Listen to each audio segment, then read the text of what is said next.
call me a do I conduct her? Hey everybody, what's up? Welcome back to the Game Sketch. Today, and only today, we are here to talk about, that's right, Sonic Lost World Revisit. That's right, I have recently replayed through Sonic Lost World. As I have replayed a bunch of the 3D Sonic games leading up to this, I'm continuing this series. We've got a few games left in the chamber, but it's time to get into the review, or the re-review of Sonic Lost World. Originally released on the Wii U in, I think, 2013, this was part of a 3-game deal with Nintendo at the time, working with the Wii U, which was sort of a weird thing because at this point, Sonic was used to being third party. Obviously, they were strongly tied with Nintendo. They were still getting, you know, exclusive DS games with Sonic, exclusive versions of their other games with Sonic, and even different versions, like, you know, the Wii version of Unleashed. Obviously, it's a PS2 version too, but you know what I mean. They were still working pretty heavily with Nintendo at the time, but we got this 3-game deal, and the 3 games were Sonic Lost World, Sonic Boom, and Mario and Sonic at the Olympic Games. Yeah, it was a bit of a dire time to be alive. But Lost World was such an especially different, weird curveball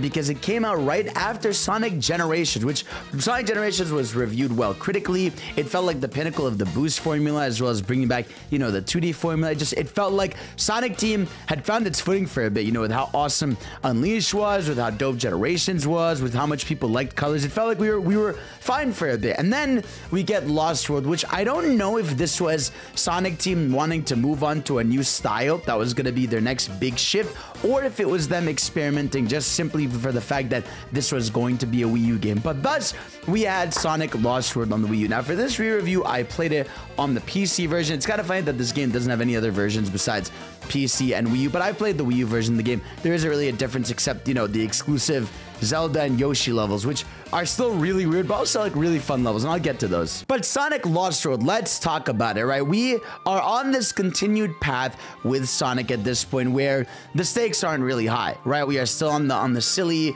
Pontac writing style ever since, well, what was I guess it started with Sonic Colors, where the stories were silly and didn't really matter. So this game starts with Sonic and Tails on the plane stopping Eggman, you know, and then they fumbled and they get lost on this planet called the Hex World, where the Zeks, or the Sinister Deadly Six or whatever, are there. Eggman is trying to use their power, harness the energy of the planet. They don't like it. Now, oh God, where do I even begin with this? I need to start with venting my biggest thing about this game is I hate, and I really can't say this stress this enough, I hate the Deadly Six, bro. I've always hated them. I've never liked them. They look like some little teenagers OC that he drew because, you know, their mom didn't let them, you know, take a cookie out of the jar the other day, and they drew their mother upsettingly, or their dad upsettingly. Like, I can't stand the Deadly Six as a concept, and I especially hate that they keep trying, man. Like, stop trying to make Sam Alcantara. I know in IDW they're not bad, but it's not bad. It's not enough, bro. It still hurts. But enough about my whimpering. Let's talk about the video game. So Sonic Lost World ditches the boost formula in order for a brand new formula, which is the parkour system, this different sort of slower pace parkour system. Now, this game is especially notable because it is one of the first Sonic games ever to feature a run button. That's right, your default movement in this game is just moving around pretty slowly, and then you have to press R2 or ZR to run. Now, this decision was a weird one, but also one I think that made sense for this kind of game. I guess for this style of game, they were trying to go for what a Nintendo audience member would like. I feel like that's what they were leaning on here. They were trying to make a game that felt like it controlled more like Mario, maybe more Galaxy at the time, because 3D Land or World hadn't been out yet. So I guess they were going a bit for a Galaxy feel, and you could obviously tell they were trying to be Galaxy-like with the types of levels they were doing over here. You know how you were jumping from planet to planet, the type of movement speed they had. Like, it was very clear their inspiration at the time. And for better or worse, if we were to talk about the movement style in this game, it is really not my favorite. Not that it's bad or anything, but it definitely leaves room for being slow. And I know there's that infamous video of Carbonermani showing, you know, IGN that this game isn't so that you can go fast. And yes, there are a lot of ways to do cool stuff and go fast here, but it doesn't feel like the game ever really encourages it that much. You know, like I said, you can go at high speeds, you can span the spin dash. I do love that this game has the peel out. I think the peel out is a really cool feature and option in this game, and I do like the parkour mechanic, right? But just like the game's entire idea base, feels underutilized. And we got to talk about the parkour mechanic. Sorry if I'm jumping around ideas. It's fine. We're chillaxed to this. The parkour mechanic is something that I find genius in a lot of ways, right? The idea of Sonic parkour is awesome, right? Like, and no one can deny that when we really sit down and talk about like parkour, Sonic is a genius idea. Being able to run on walls, jump from one wall to another works incredibly well. But the way it controls in this game is so awkward. Like, you'll be running on a wall and then you're slowly losing speed, and sometimes you can like spin dash on a wall to continue, or you could jump to the next one. The tether isn't really the best, and it doesn't ever feel like the game really wants you to do it. It always feels like it's an alternate path on the side where you can maybe get a collectible, but it never feels like they want you to really learn this and use this in the main level. You know what I mean? Like, it's never in your main path. It's always one of the side paths, which obviously, if you like exploration, that's great. But I feel like when you have a hook and a gimmick for a game, the game should encourage you to mess with that hook and gimmick. And so when the game's often putting those parkour segments on the side, well,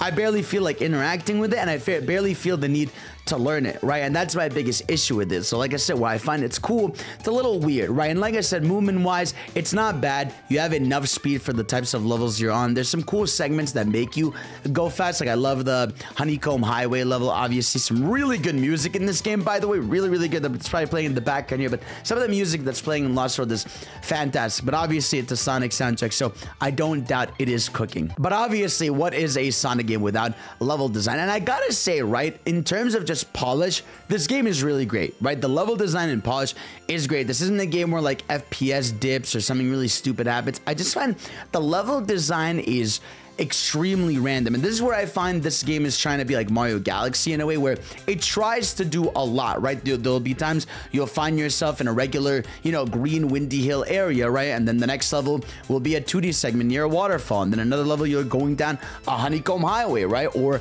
another level that's completely grind rails, right? Or you'll go into another level where it's this sort of Candyland type level, right? There's a lot of variety. Or there's even one where you're stuck in a snowball that you have to roll around. There's somewhere they make you use the whisk. There's somewhere you have to use this whisk that's like a rhythm whisk that makes you jump around. The level design is all over the place, right? And one of the things I didn't like about the game is the most you ever use the parkour were in these forced 2D sections. There's these 2D levels in the game where you gotta do a wall run to another side, but the 2D sections in the game feel super clunky and just not fun. And I feel like this is the biggest issue with the game, is like it doesn't ever feel like it wants to lean on its mechanics too much, and I find the level design is really random. And like I said, nothing is ever bad, right? I feel like it's very rare I played a level where I was like, God, dude, this level is driving me crazy. I just feel like a lot of it feels just kind of bland. There's one level where you have to fight one of the Sinister Six, and he's like this edgy guy,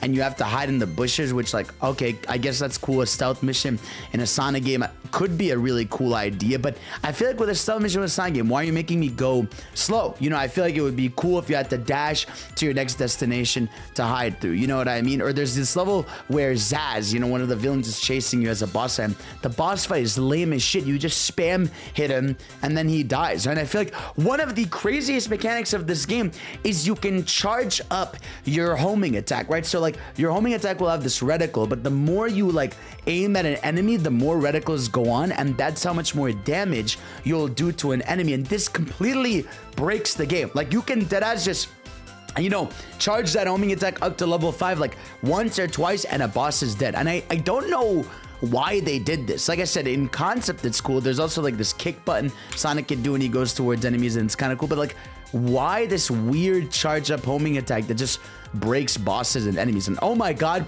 the bosses want to be Mario bosses again, like so badly. Like, you're fighting Zaz, he's just, you know, on a ball as if he's one of the Koopalings, right? You fight Zavok and he's just on a giant dragon like the ones from Galaxy, but it's less interesting. There's the snowball fight, sort of like in Galaxy. I feel like they just took those ideas and they didn't really do anything really original with them. There's even, bro, what if there was just a blatant copy of the Bowser boss fight with Zavok or whatever, where you're just on a planet and you're just waiting for them to stomp and you're dodging the lasers? Like, I don't know, man. I just felt like the game felt too uninspired in that sense. But I will say, like I said, it is polished. It is fun. Like there is fun to be had with the game, but there's something about it that never feels replayable to me, right? They're not levels I ever want to revisit. They're not levels that give me that cool sense of speed that I like from Sonic. And like I said, I feel like it's such a jarring shift when you go from a game like Sonic Generations to this. Not that it's bad. It's fine to experiment with different styles, but